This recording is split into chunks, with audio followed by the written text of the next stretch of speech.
ya varios libros a lo largo de mi carrera, ya sean libros de estos pequeñitos de lectura, algún ilustrado, cuentos, hasta he hecho un par de barcos de vapor. ¿Es eso la cúspide de mi carrera? Probablemente.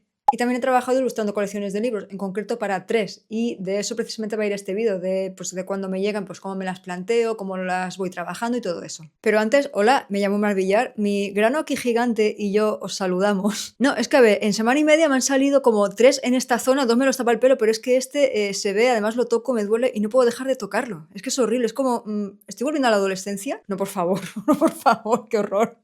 Vale, que me pierdo, que soy ilustradora, me dedico a ello desde hace más de 10 años y trabajo sobre todo ilustrando libros infantiles y libros de texto. Aunque para este vídeo solo voy a poner como ejemplo una de las colecciones, sí que quiero mencionarlas porque sí que quiero hacer una pequeña intro hablando un poco de las 3, que son la de Julia y Paco, la de El bosque de los cuentos y la de Os minimuertos en gallego y Los minimuertos en castellano, que además va a ser esta la que utilice de ejemplo. Cuando diseño personajes para una colección, cuando los empiezo a dibujar, sí que siempre tengo como en cuenta, no sé, no es el currármelos más realmente que en otros libros, pero sí que tengo presente que, a ver, los voy a dibujar en varios libros, entonces, digamos que me tienen que gustar a mí. Con esto no quiero decir que para otros libros pues me lo trabaje menos, sino que para colecciones me los planteo de otra manera. Como que tengo en mente que si la colección continúa, los voy a tener que dibujar pues el año que viene, al otro, como que cada año mínimo va a haber un libro. Entonces tengo que estar convencida cuando presento los bocetos de que realmente quiero dibujar eso. Esto tiene una parte buena, que es que en los siguientes libros esa parte ya la tienes hecha y no te tienes que preocupar. La única que es un poco diferente de las 3 colecciones en ese sentido es la que hacía con Miguel López con El Hematocrítico, que sí que es verdad que cada libro, aunque transcurrían todas en lo que es el bosque de los cuentos, cada historia era independiente de la otra, ¿no? Entonces, pues cada libro tenía un protagonista, lo protagonizaba yo que sé, Caperucita, en el siguiente Rapunzel o el cabritillo de los 7 cabritillos.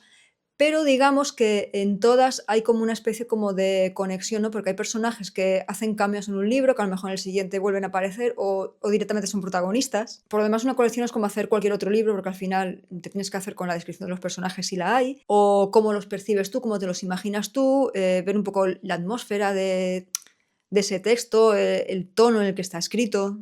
Después de la parte de personajes siempre defino un poco lo que es el entorno y los escenarios, y también mentalmente me voy como imaginando una paleta de color, como que ya lo voy asociando a qué colores quiero que lleve esta colección a estas historias. Por ejemplo, en las historias de Julia y Paco que transcurren en la sabana africana, pues siempre buscaba como meter esos tonos como más tierra, más cálidos, eso verde oliva, verde amarillento. Por ejemplo, metía tonos anaranjados en las paredes del aula. Los verdes de la vegetación trataba de hacerlos más amarillento, más verde oliva, como por ejemplo el árbol este que hay en medio del patio. Sin embargo, en el segundo libro, al suceder parte de la acción en un lago, ahí está el flamenco José, pues el ambiente cambia un poco, se ve todo más azulado, un verde más brillante. Para la colección de Anaya, que transcurre en el bosque donde viven los personajes de cuentos clásicos, los exteriores son más verdes, hay más hierba, más vegetación, casitas bajas, hay castillos, cielos muy azules. Y dejamos toda esta vegetación exuberante y nos vamos al otro barrio donde siempre es de noche, allí están pues los mini muertos y predominan los marrones, los azulados y tonos así pues más oscuros que le dan ese toque más lúgubre en contrapunto con los personajes que son más coloreados. Y para tener todo claro y no liarla, porque al final pues es mucha información, ¿no? Para cada colección, yo me hacía como una especie de guías en carpetas de estas de oficina de estas de meter hojas que, oye, no son la cosa más aesthetic del mundo,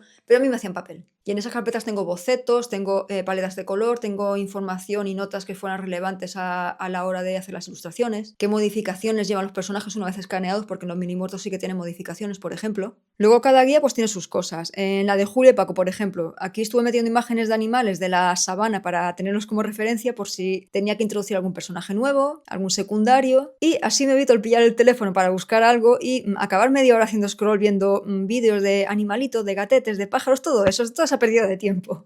Luego, para la del bosque, estuve imprimiendo algunas ilustraciones de excelentísima Caperucita para tener a mano personajes de cuentos que pueda ir metiendo en cameos. Y para mí es más práctico tenerlo todo así reunido que andar con los libros por la mesa, revisando páginas, a ver qué personajes meto, a ver cuáles no. Sobre la guía de los mini muertos, aunque es verdad que aquí tengo la guía de colores inicial, los acabé imprimiendo también porque hice varias modificaciones posteriores, me estuve apuntando qué colores usé y qué modificaciones y añadidos llevan una vez escaneados. Ahora sí, vamos a lo específico y vamos a los mini muertos, os mini muertos en gallego. Bueno, ¿esta gente quién es? Pues estos son niños de ultratumba que están esperando allí en el otro barrio a que vengan sus padres a recogerlos y mientras pues hacen el cafre, el gamberro, hacen lo que les da la gana. La traducción de esto: están esperando a que sus padres mueran para que vayan a recogerlo, porque recordemos que estos niños están moridos. Lo escribe Leticia Costas, que es la autora de Escarlatina a cocinera difunta, creo que es en gallego, La cocinera difunta, que por ese libro recibió el Premio Nacional de Literatura Infantil y Juvenil en 2015. También ha ganado 3 veces el Premio Lazarillo. Creo que me suena que recibió el Premio de las Letras Gallegas o de Cultura Gallega en 2020. A ver que lo miro bien. Premio de Cultura Galega das Letras, eso sí. Bueno, ha ganado chorrocientos mil premios más, ha escrito un montón de libros de literatura infantil y juvenil, ha escrito poesía, ha escrito para adultos. Esta mujer es una crack. Y yo la verdad es que me siento bastante honrada de haber trabajado con ella y haber ilustrado sus textos. Creo que ya lo conté en el libro de Panda Pérez que, bueno, da igual, lo repito otra vez.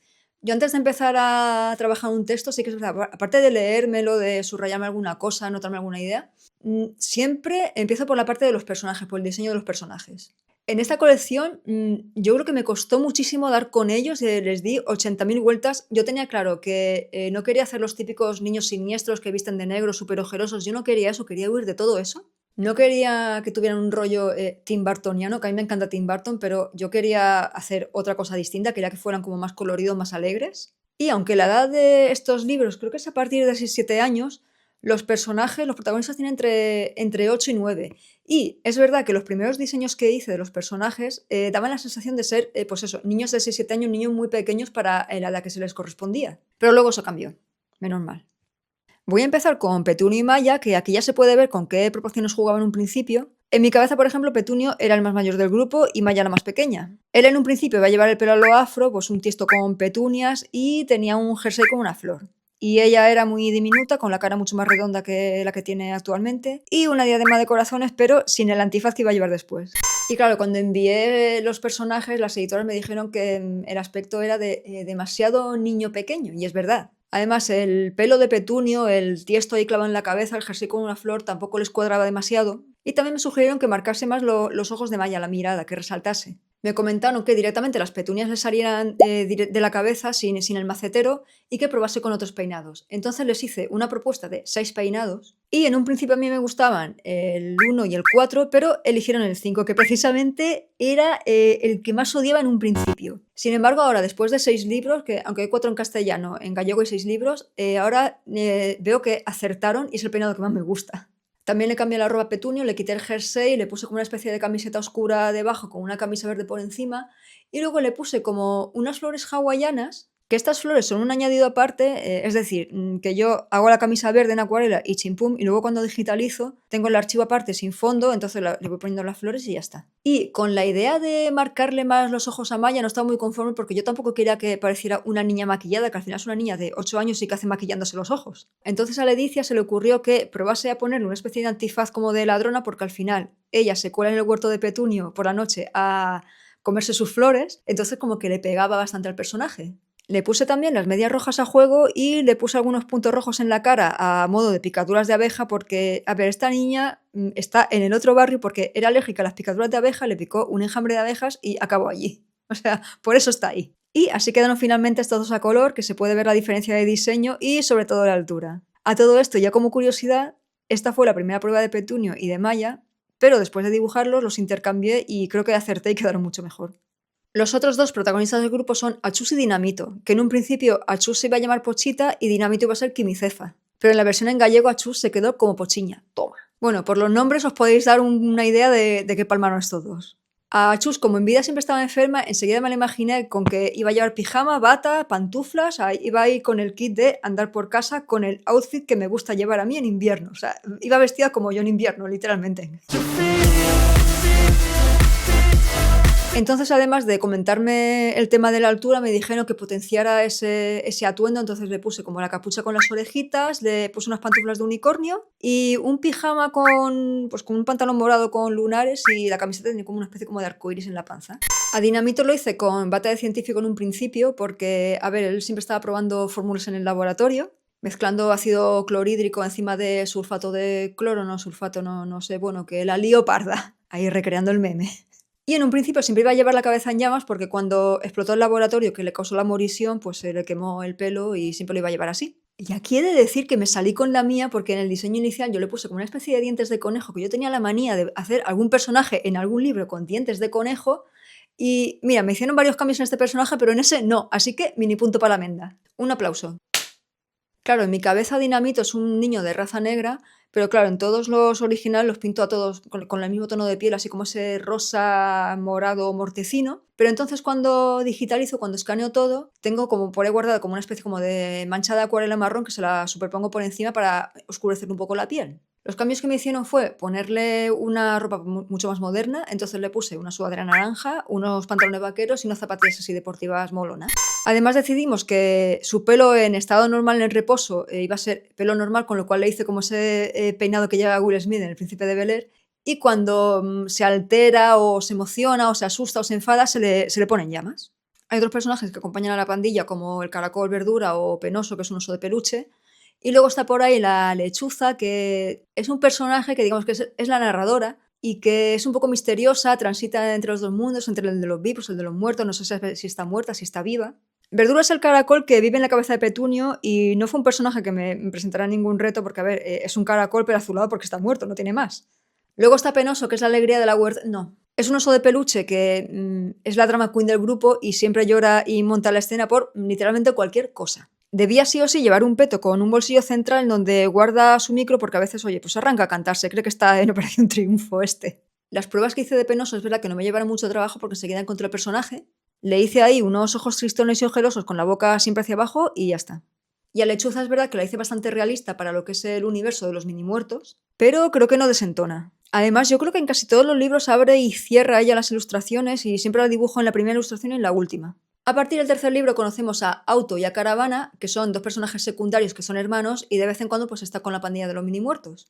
En el libro solo venía un poco la descripción de la ropa de Auto, así que le tuve que echar imaginación.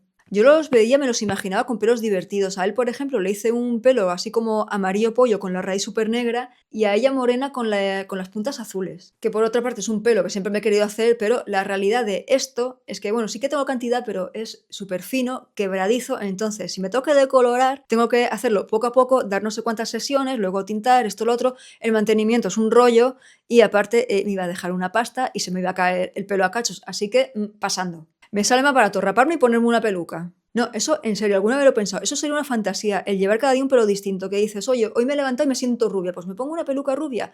Que hoy lo quiero llevar corto, me llevo el pelo corto.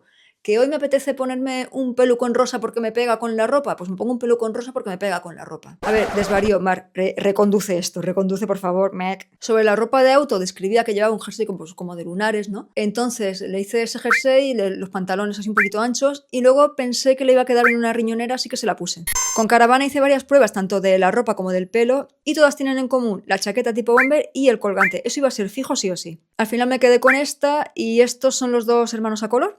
Como esto ya era el tercer libro y más o menos ya sabía lo que me podían llegar a pedirme de cambios, pues como que afiné bastante con el diseño y los presenté y me dijeron, vale, venga, a tope con ello.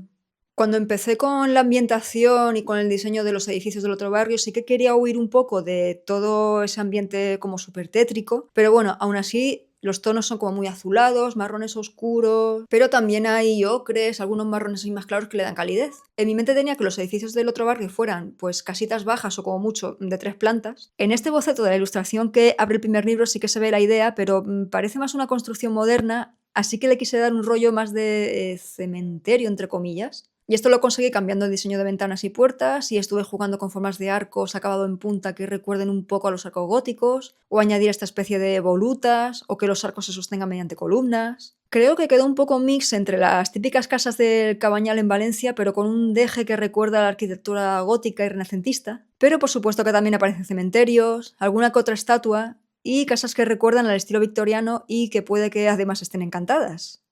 Y un libro no puede estar completo sin su portada. Para que la colección tenga una coherencia, el diseño siempre suele ser similar. Volviendo a las otras colecciones, en el caso de Julia y Paco siempre eran los dos protagonistas más el personaje que apareciera, que en el segundo libro era José el Flamenco y en el tercero la abuela de Julia, y siempre iban sobre un fondo de color liso. En el bosque de los cuentos siempre permanecía el título y los nombres arriba y una banda a la izquierda que en cada libro va cambiando de color. Y en esta colección hay dos versiones diferentes, la de la versión en gallego de Serais y la versión en castellano de Alfaguara. En Escuela de Salvajes y Día de Vivos la ilustración de los personajes es la misma. En Criando Malvas cambia el personaje de Petunio y en Bienvenidos al otro barrio son ilustraciones distintas. En la versión en gallego la portada va enmarcada por un arco con 2 columnas y vegetación por encima, que en cada libro es diferente y además trabajo siempre por un lado el arco y por el otro las plantitas, luego ya cuando escaneo y digitalizo pues hago el montaje. En la versión en castellano los personajes van sobre un fondo negro con la tipografía en blanco y detalles en verde, que además se mantienen en el interior. La verdad que el diseño de la versión en castellano me encanta. Aquí se ve el ejemplo de la portada de Criando Malvas, en donde no decidía sobre cómo colocar a Petunio y fue un ni para ti ni para mí tal cual, porque Sarai se quedó con la primera opción y Alfaguara con la segunda. Esta es una prueba para Escuela de Salvajes que, como ya tenía los personajes, pues hice el boceto para el arco de detrás y al lado está el resultado final. Para Día de Vivos también tuve duda entre 2 composiciones, ya que la primera me recordaba a la del libro anterior, pero a la inversa, así que en la segunda opción probé a poner los 2 personajes que son objeto de atención en el centro, otra vez prueba con boceto del arco detrás y aquí el antes y el después. Voy a beber agua que tengo sed. Y ya para acabar, en cuanto a las ilustraciones finales, es verdad que la mayoría pues las hago prácticamente enteras, pero hay algunas que sí que las tengo que hacer por partes y luego cuando digitalizo lo monto todo. Y como ejemplo, la que estará apareciendo ahora en pantalla, en donde la sombra de la planta carnívora pues la hice aparte. En estos 2 detalles, por ejemplo, el texto también lo hice aparte, porque siempre dejo los textos en una capa distinta, porque así es más fácil sustituirlos cuando se traducen a otros idiomas, como esta colección que está en 2. En esta, por ejemplo, va todo separado, la fachada, la ventana, los árboles del fondo y penoso. Luego en el montaje queda todo bien integrado con la mancha azul esta que le pongo y la textura de gotas. Y para esta página, en la que el texto va en el centro, hice los monstruos de abajo todos juntos y a los mini muertos separados pues para poder moverlos. También hice el fondo aparte al que luego corregí de color porque el azul me quedó demasiado saturado, demasiado intenso. Y si os fijáis en el original, ni Dinamito tiene la piel más oscura, ni el labio marcado, ni Maya tiene las picaduras, ni las antenas, ni la antifaz, ni Petunio las flores en la camisa, ni Achus tiene los lunares del pantalón y el arcoíris de la camiseta. Y además no tienen tampoco el pelo tan detallado, todo eso se lo añado después. Tengo guardados en archivos aparte todo lo que suelo usar para añadir después a los personajes principales y menos mal que tengo la guía esta que enseñé al principio para que no se me olvide nada. Y ya estaría, esto es todo. Creo que me ha quedado un vídeo un poco largo, pero es que tenía muchas cosas que contar. Espero que te haya resultado interesante, que hayas aprendido algo sobre el proceso de ilustrar una colección de libros. Si tienes alguna duda o alguna pregunta que te haya surgido, pues oye, me la escribes y yo te contesto. Y nada, muchas gracias por aguantar esta chapa y ver el vídeo hasta el final y nos vemos en el siguiente. ¡Adiós!